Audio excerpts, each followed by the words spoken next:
Good morning, good morning, good morning. We have group 3, episode 3. We have 3 new victims. Austin, Dante, and Banner. There have been 0 tuna to be found for the last week and a half. Yesterday, we got some reports of tuna. What does that mean? We're gonna go look for tuna. Hopefully we can get on them today. It's been brutal because I've been really wanting to get into the tuna and we haven't had a chance. So this might be it. Also, we got wild horses. Super casual morning walk, the usual. I've never seen the bottom here, but there it is right there. You can literally see the bottom. Welcome back to another episode in Costa Rica.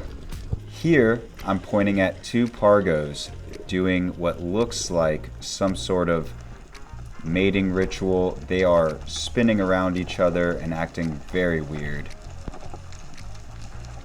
Eventually I got a little too close and they didn't like that, so they started to swim off.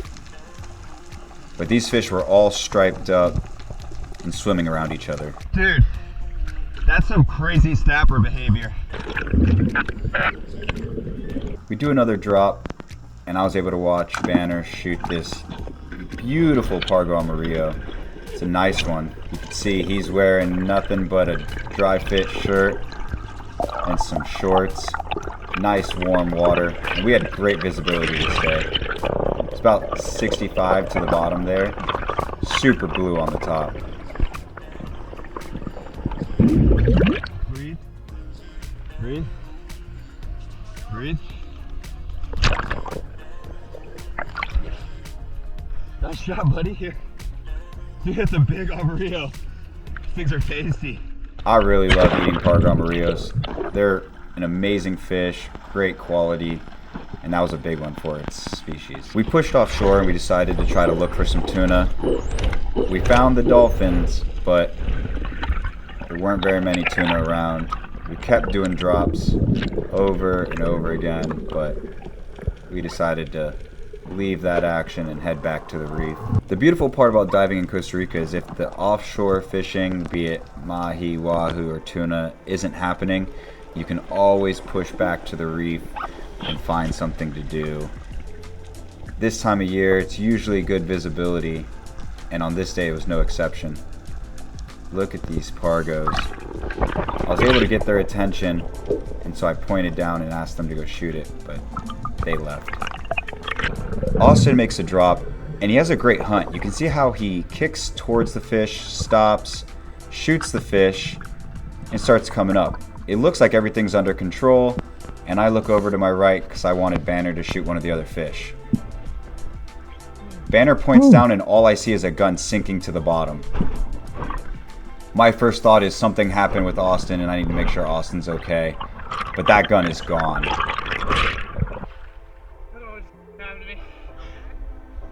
Was the fish on? It's on. It's okay. Of course, I just held his armpit and his elbow just to make sure he was good. Obviously, he came up pretty gassed. And he starts pointing. He's right here. Shoot the fish. The fish is back. Oh my goodness. We would not... Can you believe this? The fish swam up with the gun. We just saved the gun? Dude, you saved the gun. Hell yeah. You saved the gun. There's the gun. It's floating. And right when I was like, maybe I'll turn back up, it took one last turn, like, bam. Dude, you smoked it right in the face. Yeah, I felt good on the shot. I saw you hit it, and then I thought it ripped out because I didn't see the reel going. Did the reel get locked up? I think there's too much tension on it or something. Yeah, it looked like the reel locked up a little bit. Yeah, but that was... Dude, that's a big fish. I'll hold it up. Oh, that's a big rainbow rudder, dude. Okay, now, Austin. Oh. It's a big fish, dude. Let's put this gun next to it for size reference, huh? Yeah. Yo te dije, estaban grandes los rainbows. Big rainbow, huh? Big rainbow. All right, we ended up with a massive rainbow rudder. Thing's easily 20 pounds. Kind of crazy. Austin's biggest rainbow rudder, one of the biggest rainbow rudders I've ever seen. And it's gonna be delicious.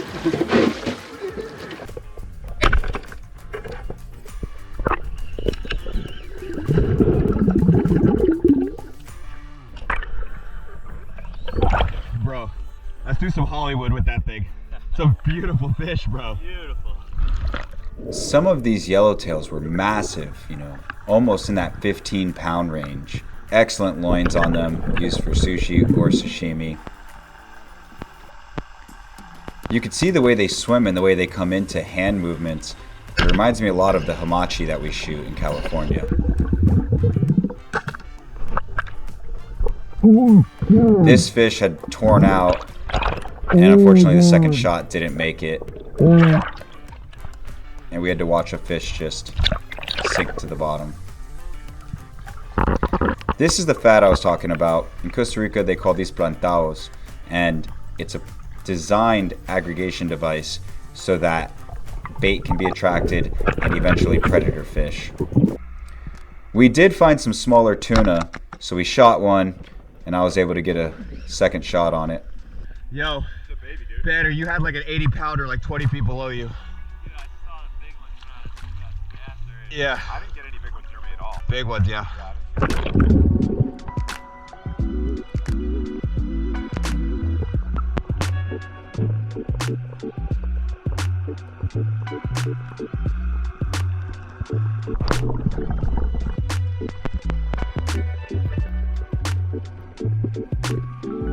I got excited when I saw all these little bonitas swimming around. I thought it was possible we might find some other tunas mixed in, but just a bunch of bonita for now. As you can see, Banner's stretched out. Boom! You can see all of those bubbles leaving from behind that fish. That fish is cooking. Lots of power behind these big rainbows. We had seen a few wahoo come in, but they stayed in off the distance. And then a couple of tunas showed up. I was pointing at them. There they are. Banner's trying to make his way. They're not really playing, and they stay just out of range. Here's another one of those wahoo that came in. Dante lines up and barely misses it. He was about 1 or 2 inches away from scoring a really nice wahoo. We floated around on this plantao for 4 hours. I mean, we were able to see all kinds of fish, tuna, wahoo, rainbow runners, but eventually we decided to move on and try some tuna with the dolphins. After seeing tuna on the plantao, we were sure we'd run into tuna on the dolphins as well. I've made hundreds, if not thousands, of drops on these dolphins, and I still get excited when I see the tunas trailing from behind. One moment you're staring at a whole bunch of dolphins, next thing you know, boom, tunas. Dante was able to get a shot off on one. I look around to see if Banner could maybe get the second one. No such luck for Banner, but you can see the floats getting pulled along, and Dante got a little yellowfin tuna. Woo! There was plenty of volume when it came to yellowfin tuna, but to be fair, they were staying deep and relatively out of range for the most part. On top of that, these were small fish, 20, maybe 30 pounds at best. So when you have a small fish staying far away, it makes it difficult to have a good shot.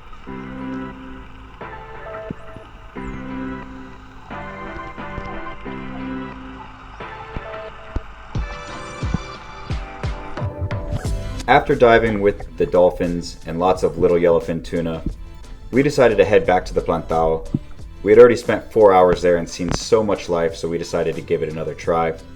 As soon as we jumped in, we saw a big school of bonita, and I thought to myself, maybe I'll shoot one and use it for chum. Chumming works really well for yellowfin tuna and wahoo, so I decided maybe I'll just take one of these. But while I was looking at them, I noticed something, and I point to it. Just below the bonita, I could see 2 wahoo. There's 2 wahoos over here.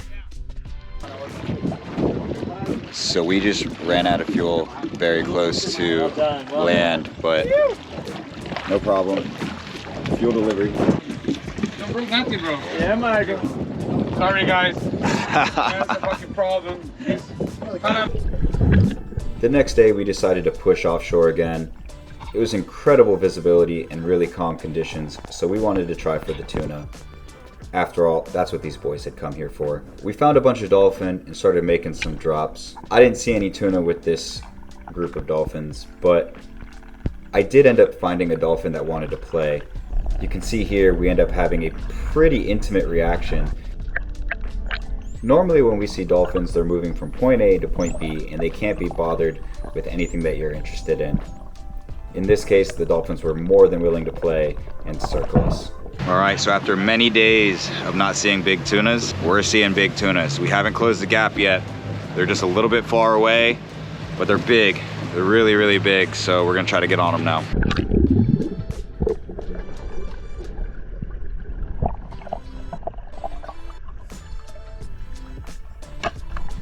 Eventually we found a few tuna, but they were staying so far out of range. Here you can see a big one.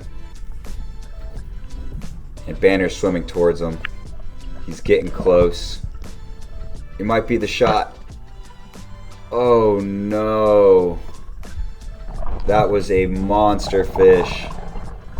Just too far. That was a big fish.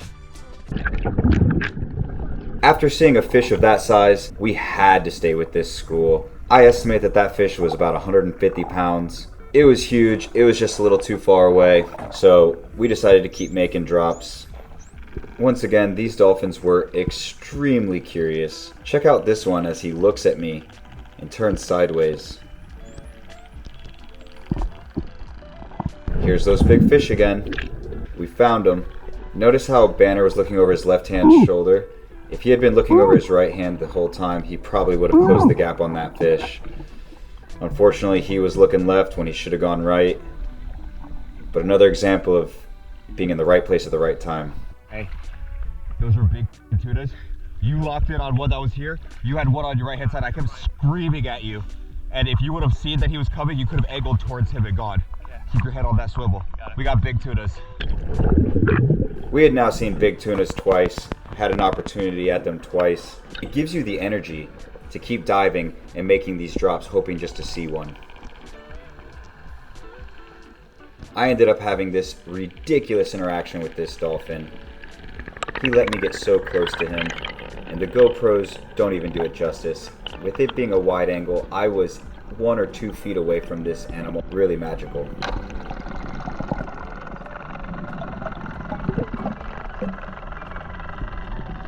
Well, that was magical. And there they are again.